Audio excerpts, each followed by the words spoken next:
get to our first guest, the aforementioned Texas Congresswoman Beth Van Duyne. Great to have you back. So the Democrat Morning News launched an attack on you for not focusing on issues that matter to left-wing extremists. This idea pushed by the biased press that only good Republicans are those who agree with Democrats. It's getting a bit old in my book. What about you? Well, yeah, I have been out and about in my community. I've been out and about. We've had 100 business tours. We have met with constituents. We've had roundtables. We've had meet and greets. We've actually gone out and done our job. We've done job fairs in our community that have been like the most popular, the most productive. We have gone out and done things because I'm a freshman in the minority and can't necessarily get bills passed. We've done proactive things. We were able to bring back $36 million to our constituents in this district, compared to our Democrat in the North, who's able to bring back $1 million. These are things that we shared with the Dallas Morning News, who honestly just did not really want to hear it. They weren't interested in it. And as you mentioned, over halfway through the interview, I had to say, at some point, are we going to talk about the calls about the interests of your readership in my constituents? Are we going to talk about inflation, the economy, energy, crime, border security? And we didn't hear anything back from them. I mean, it was like pulling teeth trying to talk about those issues. Now, see, Congresswoman, you were focused on what you're supposed to be focused on. We, the people. The Democrat Morning News is focused on making sure the Democrats can continue to be in elected office to do damage to we, the people. And that's the long and short of it. And I'm tired of cloaking in the niceties of diplomacy, because I basically see you're doing it right. The Democrat Morning News is doing it wrong, and they always have. The nation is engulfed, in the meantime, in multiple Democrat-caused crises the Democrat Morning News is ignoring, from the economy to crime to the border. New polling revealing that voters see the left's disconnect from the real-world issues in favor of their false narrative with their obsession on things like abortion on demand. Isn't it fair of me to say to Americans, if an issue is important to you, Democrats don't likely care about it? I think even Democrats are feeling what's happening at the gas pump in their wallets. I think they're feeling what's happening at the grocery store.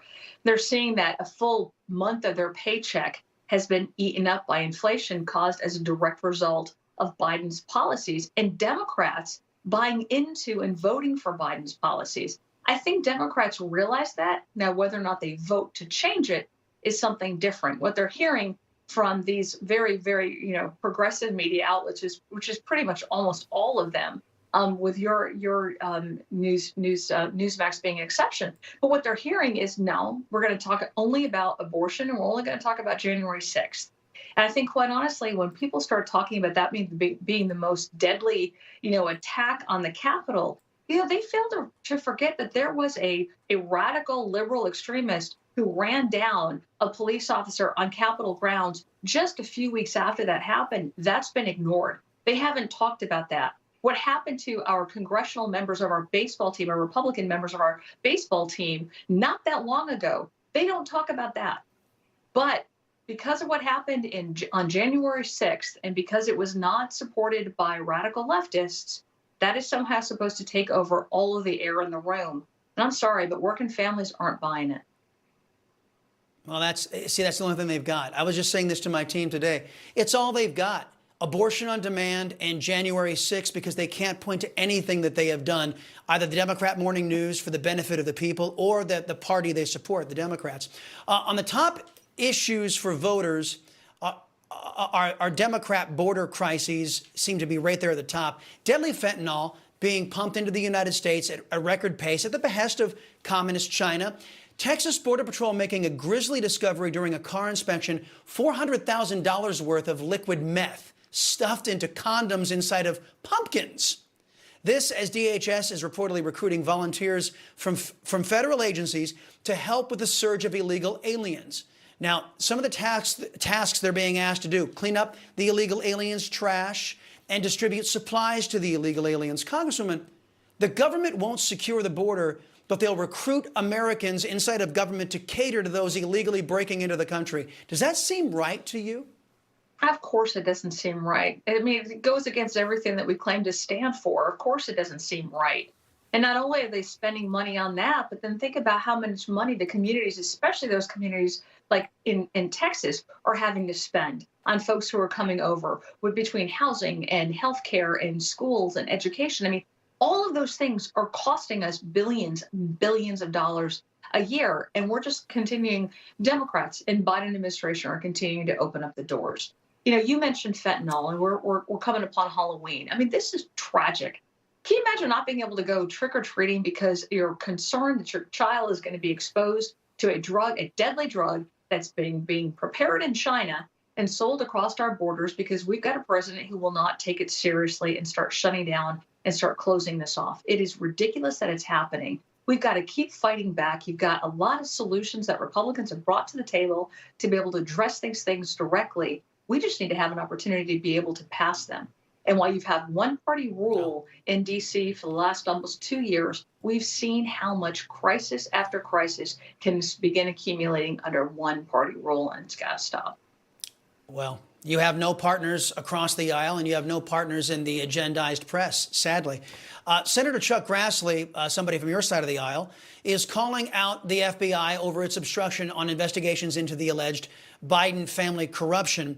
In a fiery statement, the senator is alleging that the FBI has, quote, significant evidence of potential crimes in the Biden family's business dealings.